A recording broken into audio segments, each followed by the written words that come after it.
right, so the chapter down here, we're down to recognizing C constructs in assembly. And I was going to demonstrate one live, but my Windows machine is being more like Microsoft. It's the CPU is stuck at 100%, and then Task Manager itself crashes. So Windows is acting the way it usually does. Anyway, it didn't crash yet. It's still stuck at 100% though, probably putting on updates or something. Microsoft always has something more important to do than serve the end user. Anyway, let's look at the slides, and we'll see if that machine wakes up enough to be useful later. Anyway, so if you make a simple program that just prints out two things, in C++, it just prints out an integer and a string with a format string here, %d, %s. You compile that. If you open that in IDA-Pro, IDA-Pro will disassemble it, but what it does in IDA-Pro is, remember, debuggers will launch your program and then stop at the start of the program. Debuggers don't run it at all. Disassemblers don't run it at all like IDA-Pro. They just turn it into a readable assembly code, but they show you the start point, and the start point that they choose is some kind of start point that's not much use. Let me try to make this bigger. So where it put me is whatever marked as the start, and as you can see, that's some incomprehensible stuff, jumping some more incomprehensible stuff. That's some kind of internals Windows part that has to do with launching the program. It's not got anything to do with the code I wrote and compiled, so it's not where I want to be. So you have to find some way to move from wherever in the world this thing starts to the part you actually want to see. And the way I do it is open the strings window with Shift F12, and then find a string that's printed like hello, and double click it. And when you double click it, it will move to where that thing is stored, which is down here. Let me zoom in again on this.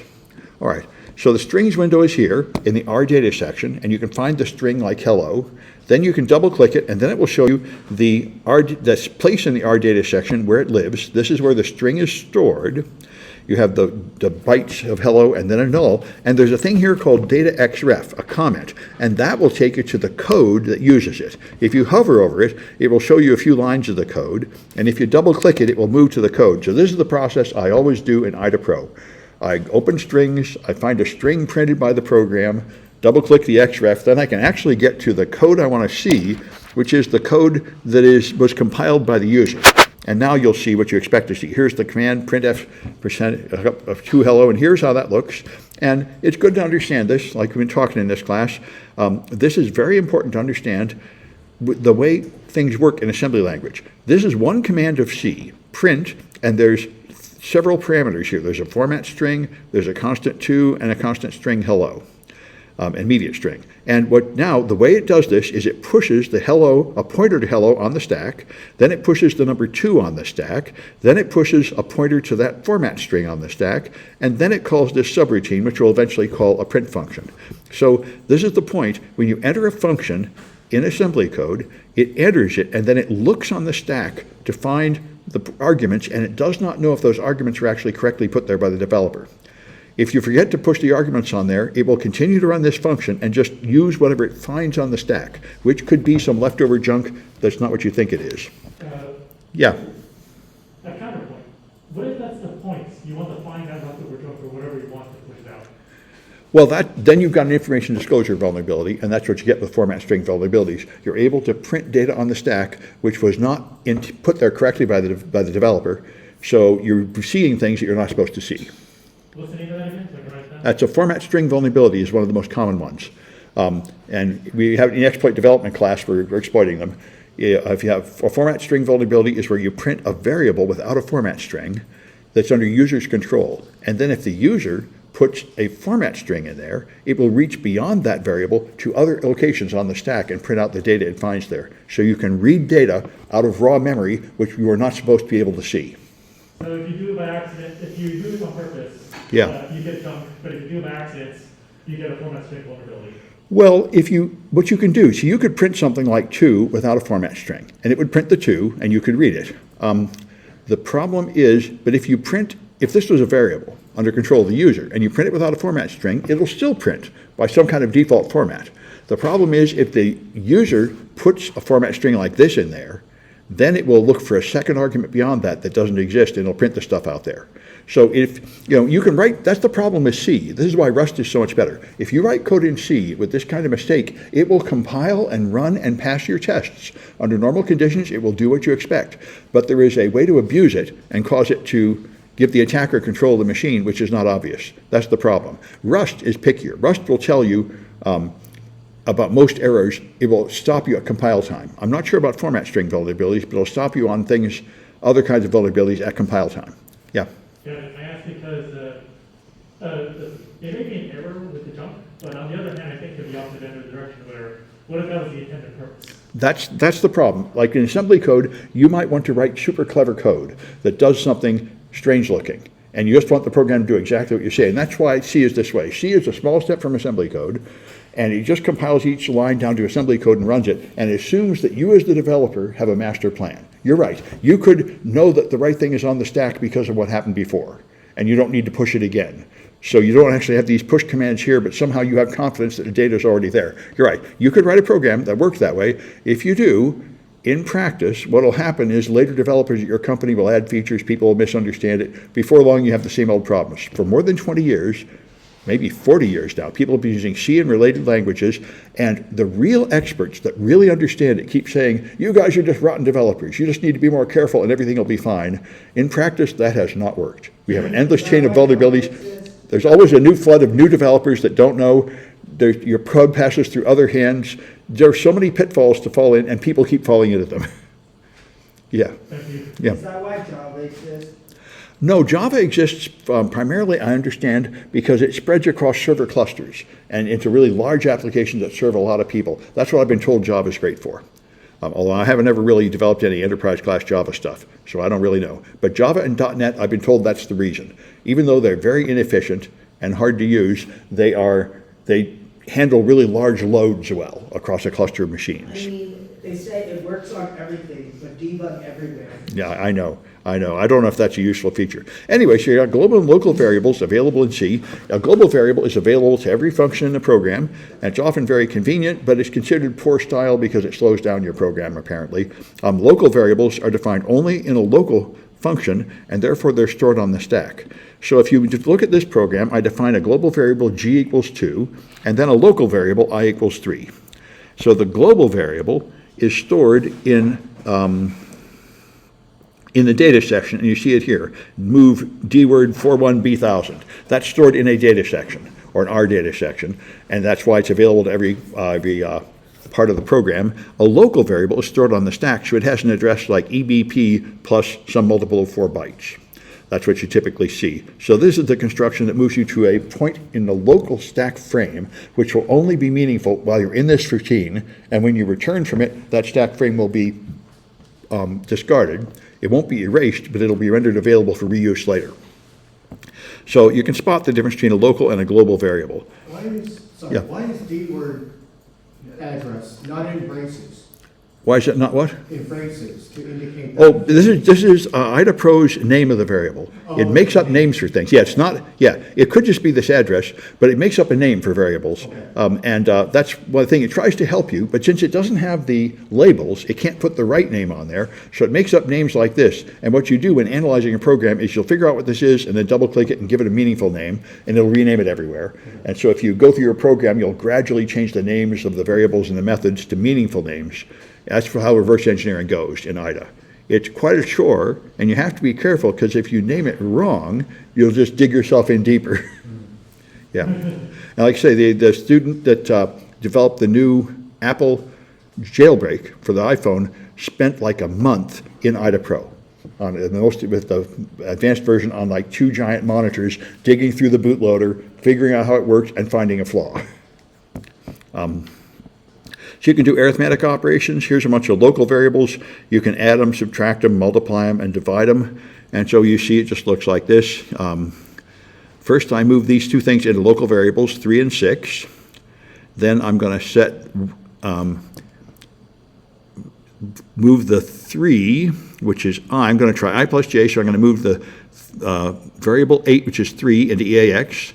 and then add the other variable. So now I've got the sum of them in EAX, and then I'm going to put EAX in variable 18, which is 18 bytes down the stack. So it's just going to choose, and this is a hexadecimal value, so that's actually a multiple of 4. So that's going to make a new local variable, which we call K here, but in IDAPRO it's going to show up as EBP plus var 18, and that's where this one goes, and all it goes to here it does, it's going to subtract here, then it's going to do an integer multiplication here, and then it's going to do a floating point division here, where it has to use these floating point registers, XMM, which we hardly ever use, but I have seen them used a couple times to store things like stack cookies. So that's the point. You have all these mathematical operations, and that's how they look in assembler. Yeah? Is modulus an arithmetic operation? I do not think modulus is a native operation. It's a very good question, but I don't think modulus is available in it. You'd have to do it yourself with a loop or something, I guess. Oh. Now that, yeah, although, Doesn't the integer division leave the remainder in a register?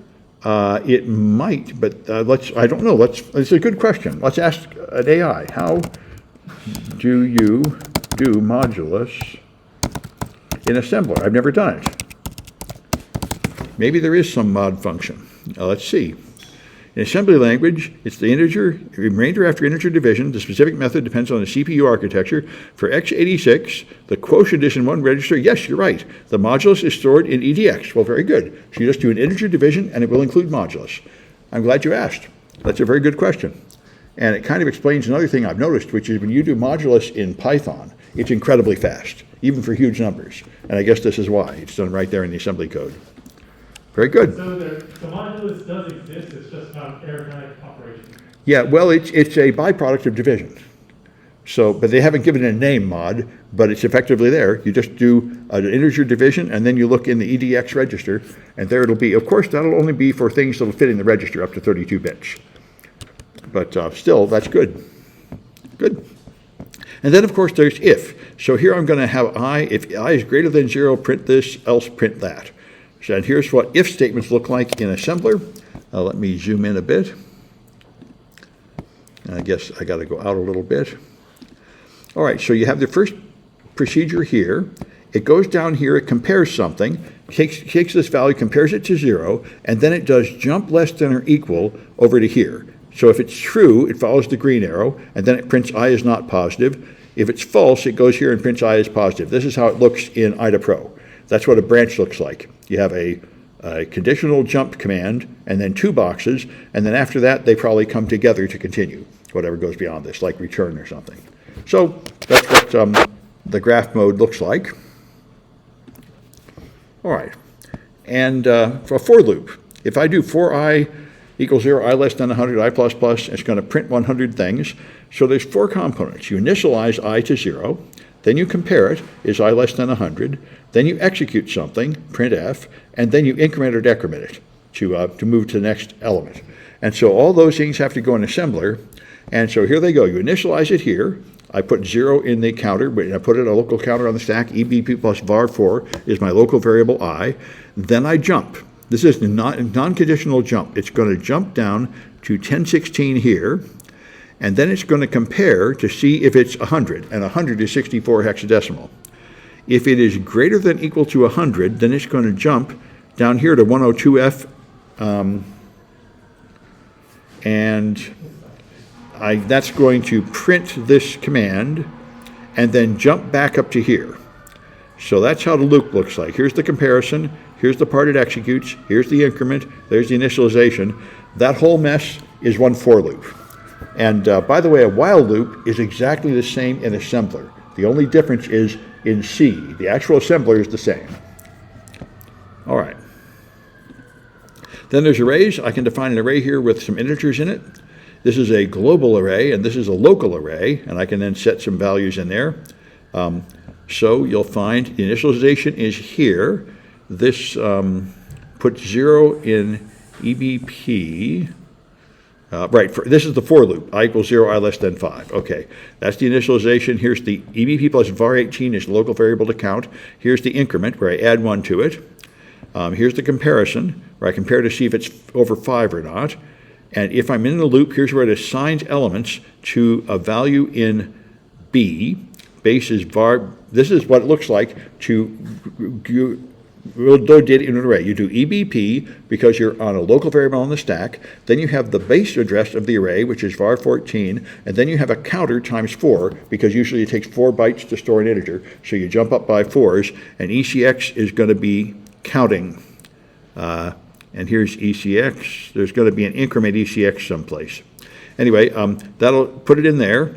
Then you take the, so you put EDX into there. EBP var 18, okay. Then you put EDX into there. And just a moment, okay. Anyway, then you assign the value to element in the bases here. So there's the base. This is the part that actually moves it into there. This is the global array with this dword variable that's out in the data section. Here's the local array at EBP plus var 14, and then counting by 4s to fill it up. So that's what it looks like. All right. That's the point. You learn what these things look like in assembler. What does an array list look like? The array is here. This one's simple. What, so is what? Yeah. Yeah, this is what an array looks like. You just have a pointer, and you just write to the data, and the data times some multiple of 4 above it. Yeah. Oh, I get it now. The precise question was, what does an array list look like? What is an array list? Yeah. What's an array list? Oh, it's like an array, but you can put infinite things into it. I don't think, well, that doesn't exist in C, I think. That's only in Python. It doesn't exist in. No, in C, that's the problem. In C, when you declare something, this is real important. If you go here, in C, when you declare an array, you have to say how big it is, and that's it. It can never Java, change. You can do that as well, but we also have like a data type called array list, Yeah? which allows you to put in whatever you want inside it. So I don't think not in like C. whatever you want, but just like one type of data. Let me see. In C. No, C doesn't have it. Oh man. That's the problem. This is why you get buffer overflows in C. In Python, you can do that. You can just keep adding to an array, and it will just allocate more space. Also in Java and other languages, and it's very useful. And the reason they have it is because C led to so many disasters. This is the fundamental problem with C. When you first define the array, you have to say how much room to store, and you can't allocate more. And so if you need to use more than that, it will just write onto memory that's being used for another purpose and cause a disaster. Because you notice here, it's writing to the base of the array and just adding jumping up by 4 bytes. You could easily go too far and write to an area that you didn't reserve. And that's how you take over the box. That's why C is very dangerous. C places a huge burden on the coder. You have to reserve enough space, and you have to remember, and everybody that works on this code forever has to remember how much space you reserved and not go past it. And it constantly are mistakes where people go past it. That's the buffer overflows. Is it because you have to like manage the memory yourself or something like that? Oh, it's because it just translates to assembly in the simplest manner. So in assembly, what it has to do is choose to make the stack up here. The very first thing it does when it enters a function, it's off this page, is create the stack frame. It adjusts the EBP and the ESP to give it enough room. So it has to know how many bytes to reserve for this function. And so it has to be in your code. It can just add up the total amount of local variables, and that's how much space to reserve, plus some extra for overhead. That's why it can't be variable. It's hard-coded in the assembler. That's so. And this is because C is a very thin layer on top of assembler. C is almost writing assembler. Each command just turns into simple construction in assembler.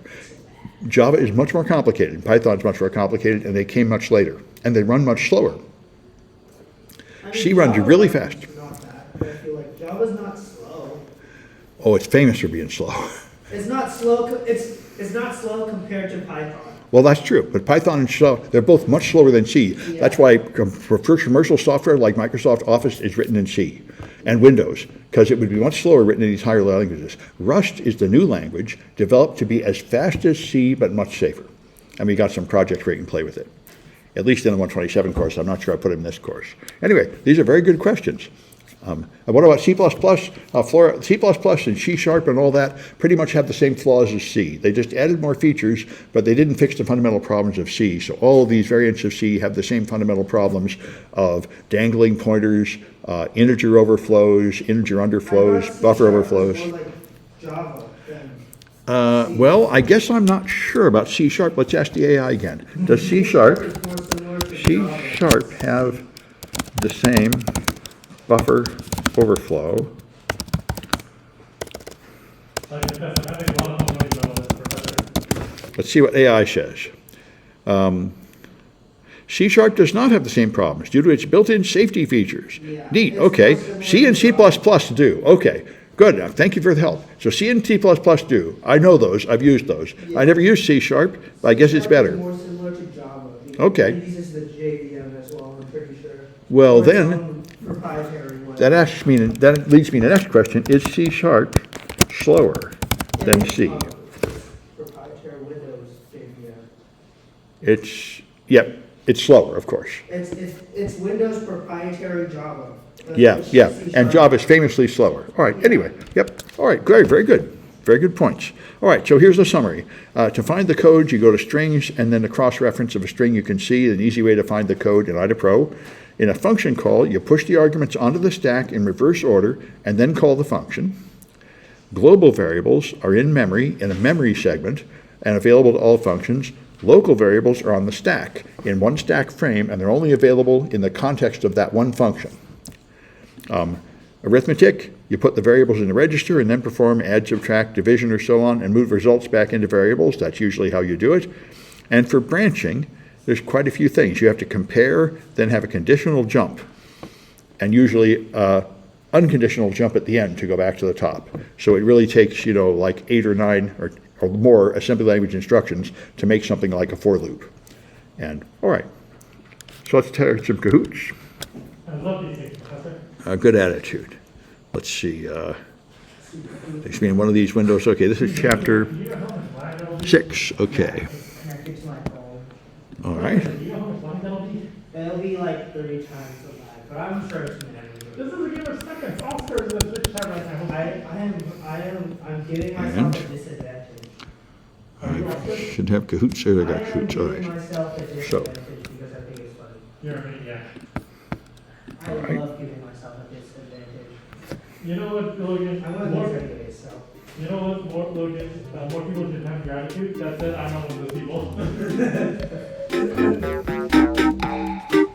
All right.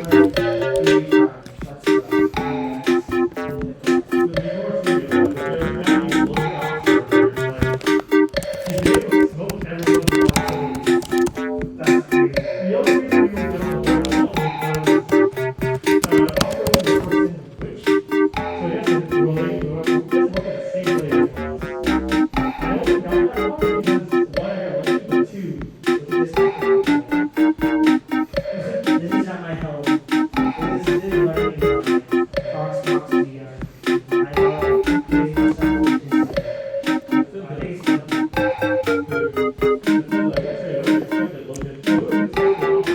fun. There's Oscar.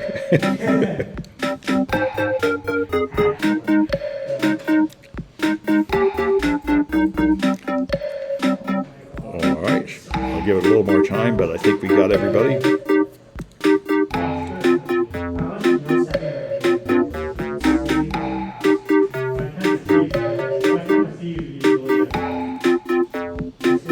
All right. So, This is like 20 seconds. Like there's a 100 millisecond delay.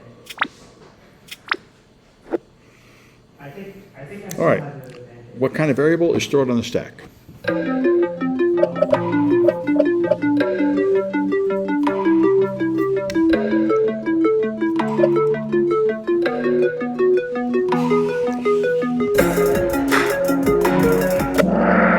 That's local variables on the stack. They only exist in one function. All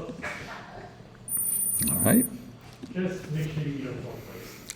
All right, what C construct gives you 3 boxes connected by arrows in IDA? Like that.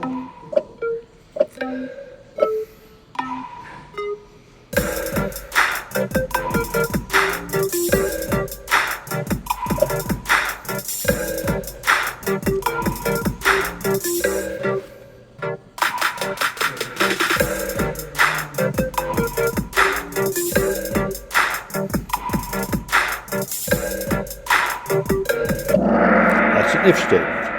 All right? Oh, I'm so slow. Ooh. All right, what looks like several push commands followed by a call. Like what you see there.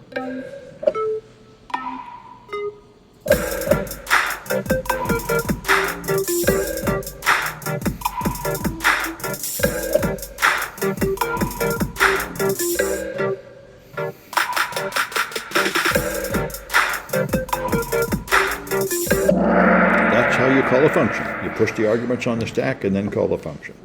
All right? Dang it. All right. And what construct looks like that? D word followed by a number.